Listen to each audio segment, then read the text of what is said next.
નમસ્કાર દર્શક મિત્રો, આયર્જ એપિસોડ ઓફ સૌનું હાર્દિક સ્વાગત છે। હું છું આપણી જર્ની મકવાના। તો સમાચાર કરતા પહેલા નજર કરીએ સાથે મુખ્ય સમાચાર પર।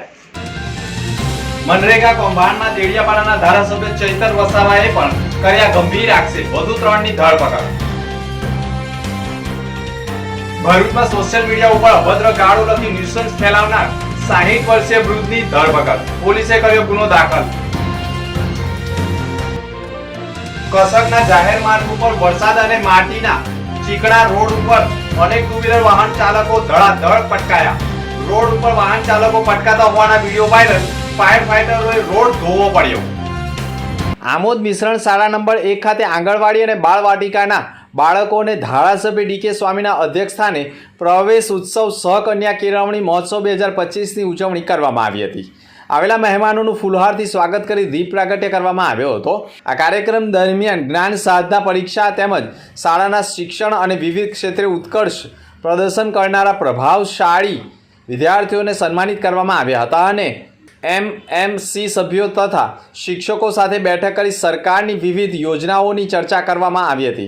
જ્યારે નાના ભૂલકાઓને પણ ધારાસભ્ય દ્વારા સરકાર લાખો રૂપિયાના ખર્ચા કરી સારી એવી મોટી મોટી બિલ્ડિંગો બનાવી તેમને ભણવા માટે લાખો રૂપિયાનો ખર્ચ કરે છે તેમ કહ્યું હતું। એ જ લઈ શકે કે જેની પાસે પૈસો હોય, શિક્ષણ એ જ મેળવી શકે કે જેની ગામમાં વગ હોય।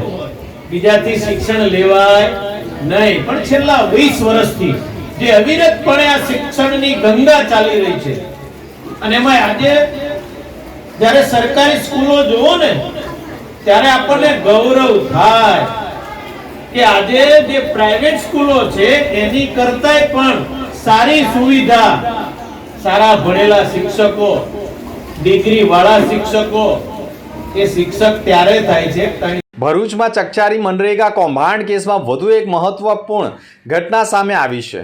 આ કેસમાં ધરપકડ કરાયેલા 4 આરોપીઓના મેડિકલ ટેસ્ટ કરાવવામાં આવ્યા છે। આ 4 આરોપીઓમાં મુખ્ય આરોપી હીરા જોટવાના પુત્ર દિગ્વિજય જોટવા સામેલ છે। તેની સાથે જલારામ એન્ટરપ્રાઇઝના પિયુષ ઉકાળી, મુરલીધર એન્ટરપ્રાઇઝના જોધા સંભાળ અને ગીર સોમનાથના સરમન સોલંકી પણ સામેલ થયા છે। આરોપીઓને આજે ભરૂચ સિવિલ હોસ્પિટલમાં તબીબી તપાસ માટે લાવવામાં આવ્યા હતા। પોલીસના બંદોબસ્ત વચ્ચે તમામ આરોપીઓના મેડિકલ ટેસ્ટ કરાવવામાં આવ્યા હતા। મેડિકલ તપાસ બાદ હવે આ તમામ આરોપીઓને કોર્ટમાં રજૂ કરી પોલીસે રિમાન્ડ મેળવવાની તજવીજ આરંભી છે।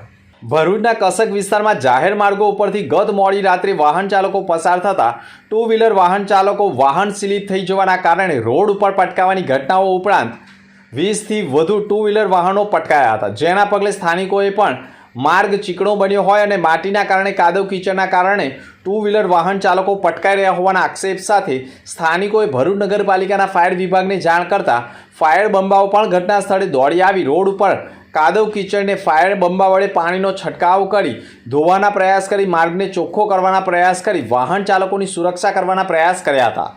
ચીકણા બની ગયેલા માર્ગના કારણે ટુ વ્હીલર વાહન ચાલકો પટકાતા ટુ વ્હીલર વાહન ચાલકોને સામાન્ય ઈજાઓ પણ થયા હોવાના અહેવાલો વચ્ચે જાહેર માર્ગો ઉપરથી ડમ્પરો પસાર થતા હોય અને જાહેર માર્ગો પર માટી પડવાના કારણે પણ વરસાદ વરસતા ચીકણો થતો હોવાના પણ આક્ષેપો લોકો કરી રહ્યા છે। ત્યારે આવા ડમ્પર ચાલકો સામે પણ પોલીસ કાર્યવાહી કરે તે પણ જરૂરી છે। સંસ્કાર ભારતી ટ્રસ્ટ સંચાલિત રૂંગટા વિદ્યા ભવન તથા રૂકમણી દેવી રૂંગટા વિદ્યાલય ભરૂચ ખાતે 27 જૂન 2025ના રોજ શુક્રવારના દિવસે શાળા પ્રવેશ ઉત્સવનો ભવ્ય અને ભાવપૂર્વક કાર્યક્રમનું આયોજન કરવામાં આવ્યું હતું। નવું શૈક્ષણિક વર્ષ આરંભ થવાના ધોરણ 9 અને 10 સુધીના પ્રવેશ મેળવનારા વિદ્યાર્થીઓનું શાલીનતા સાથે સંબોધન તથા સ્વાગત કરવાનો ઉદ્દેશ સાથે કાર્યક્રમોનું આયોજન કરાયું હતું। આ પ્રસંગે મુખ્ય અતિથિ તરીકે શાહ ઉપસચિવ શિક્ષણ વિભાગ સચિવાલય ગાંધીનગરના કિન્નરીબેન આર ઉપસ્થિત રહ્યા હતા। તેમના સાથે શાસના અધિકારી ભરત સલાટ અને લાયઝન અધિકારી CRC કોઓર્ડિનેટરના ઘનશ્યામભાઈ પઢિયાર ઉપસ્થિત રહ્યા હતા અને શાળાના કેમ્પસમાં ડાયરેક્ટર કુલવંત મારવાલની ઉપસ્થિતિમાં સમગ્ર કાર્યક્રમનું માર્ગદર્શન અપાયું હતું। આ કાર્યક્રમની ઉજવણીના પાવન શરૂઆત દીપ પ્રાગટ્યથી કરવામાં આવી હતી અને મુખ્ય અતિથિના હસ્તે શાળાના કાર્યક્રમ મંચ પર દીપ પ્રગટાવી જ્ઞાન પ્રકાશ પ્રગટાવવામાં આવ્યો હતો।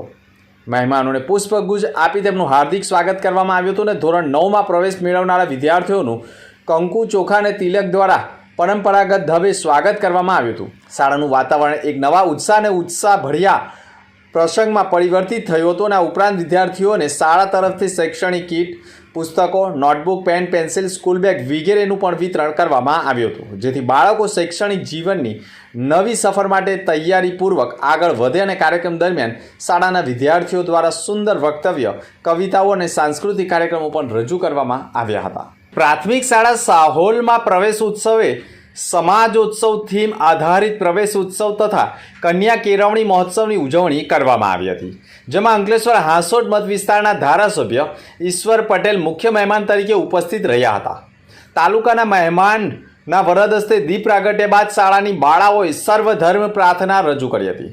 શાબ્દિક સ્વાગત બાદ પુસ્તક દ્વારા મહેમાનોનું સ્વાગત શાળા આચાર્ય નિલેશ સોલંકી તેમજ શાળા પરિવારે કર્યું હતું. આ મહોત્સવમાં ઉપસ્થિત તેમજ SMC અધ્યક્ષના વરદ હસ્તે બાલવાટિકા તેમજ ધોરણ 1ના કન્યા તેમજ કુમારને પ્રવેશ કીટ આપી પ્રવેશ કરવામાં આવ્યો હતો.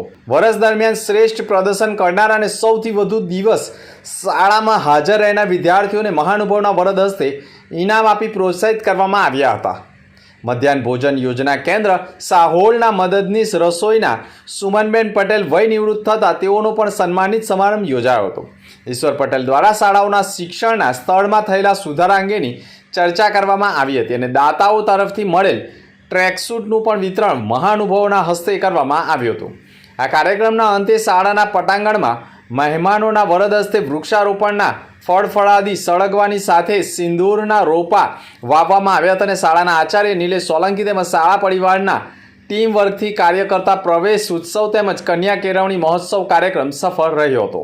ભરૂચ સાયબર પોલીસ મથકમાં પોલીસ કર્મીએ ફરિયાદી બની 60 વર્ષના મૈજીભાઈ નરોત્તમ પટેલ રહે ચાવજ નાઓએ પોતાના સોશિયલ મીડિયાના એકાઉન્ટ પરથી વિવિધ રાજકીય નેતાઓની પોસ્ટ ઉપર અભદ્ર ગાળો લખવા સાથે રાજકીય ટિપ્પણી કરી વિમાનની દુર્ઘટના મુદ્દે પણ અભદ્ર ટિપ્પણી કરતા હોય તેવું ધ્યાને સાયબર પોલીસ કર્મીની તપાસમાં સામે આવતા સોશિયલ મીડિયામાં એકાઉન્ટ ધરાવનાર મૈજી પટેલની ધરપકડ કરી પૂછપરછ કરતા તેઓ જ સોશિયલ મીડિયા ઉપર આડેધડ ન્યુસન્સ ફેલાવી વાતાવરણ ડહોળવાનો પ્રયાસ કરતા હોય તેવું સામે આવતા પોલીસે તેની સામે સાયબર એક્ટની કલમ મુજબ ગુનો દાખલ કરી તેની ધરપકડ કરી કાયદેસરની કાર્યવાહી કરી હોવાની માહિતી સામે આવી રહી છે. સાયબર ક્રાઇમ પોલીસ મથકના PI વિજય બારડે પણ કહ્યું હતું કે સોશિયલ મીડિયાનો સદુપયોગ કરવો જોઈએ, દુરુપયોગ નહીં. જો સાયબરના કાયદામાં રહેશે તો ફાયદામાં રહેશે તેમ કહી તમામ નાગરિકોને સોશિયલ મીડિયાનો સદુપયોગ કરી વાપરવા માટે સૂચનો આપ્યા છે. ભરૂચમાં ભોઈ સમાજ દ્વારા 250 વર્ષ ઉપરાંતથી ભગવાન જગન્નાથની રથયાત્રાનું આયોજન કરવામાં આવે છે. અમદાવાદમાં સૌ પ્રથમ વખત નીકળેલી રથયાત્રામાં પણ 3 રથો ભરૂચના ખલાસીઓએ બનાવી આપ્યા હતા. આજે પણ ભરૂચના ફુરજા બંદર સ્થિત ભગવાન જગન્નાથ મંદિરે મહાઆરતી બાદ શણગારેલા 3 રથમાં ભગવાન શ્રી કૃષ્ણ, ભાઈ બલદેવ અને બહેન સુભદ્રાને બિરાજમાન કરાયા હતા. ભોઈ સમાજના આગેવાનો તથા સભ્યો અને જ્ઞાતિજનો સાથે શહેર તેમજ જિલ્લામાં મહાનુભાવો જોડાયા હતા. નગરજનોની ભીડ વચ્ચે જગન્નાથ પ્રભુની મહાનુભાવો આગેવાનોએ મહાઆરતી ઉતાર્યા બાદ 3 રથોને જય જગન્નાથના નાદ સાથે પ્રસ્થાન કરાવ્યું હતું. રથયાત્રા સાથે ડીજે ભજન મંડળીમાં જોડાયા હતા. રાતે રથયાત્રા સોનેરી મહેલ ખાતે આતશબાજી સાથે સંપન્ન થઈ હતી. ભરૂચ જિલ્લા પોલીસમાં ચુસ્ત બંદોબસ્ત વચ્ચે રથયાત્રાનો પ્રારંભ થયો હતો, જે ફુરજા 4 રસ્તા થઈ કતોપોર બજાર, કોઠી રોડ, લાલ બજાર થઈને જૂના ભરૂચમાં થઈ ભોઈ પંચ વિસ્તારમાં સમાપન થઈ હતી અને મોડી રાત સુધી રથયાત્રા જામી હતી. અંતમાં મુખ્ય સમાચાર પર ફરી એક નજર. મનરેગા કૌભાંડમાં દેડિયાપાડાના ધારાસભ્ય ચૈતર વસાવાએ પણ કર્યા ગંભીર આક્ષેપ, વધુ 3ની ધરપકડ. ભરૂચમાં સોશિયલ મીડિયા ઉપર અભદ્ર ગાળો લખી ન્યુસન્સ ફેલાવનાર 60 વર્ષીય વૃદ્ધની ધરપકડ, પોલીસે કર્યો ગુનો દાખલ. કસકના જાહેર માર્ગ ઉપર વરસાદ અને માટીના ચીકણા રોડ ઉપર અનેક ટુ વ્હીલર વાહન ચાલકો ધડાધડ પટકાયા. રોડ ઉપર વાહન ચાલકો પટકાતા હોવાના વિડીયો વાયરલ. ફાયર ફાઈટરોએ રોડ ધોવો પડ્યો. તો આ હતા અત્યાર સુધીના સમાચાર. આવતીકાલે ફરી મળીશું નવા સમાચાર સાથે. નમસ્કાર.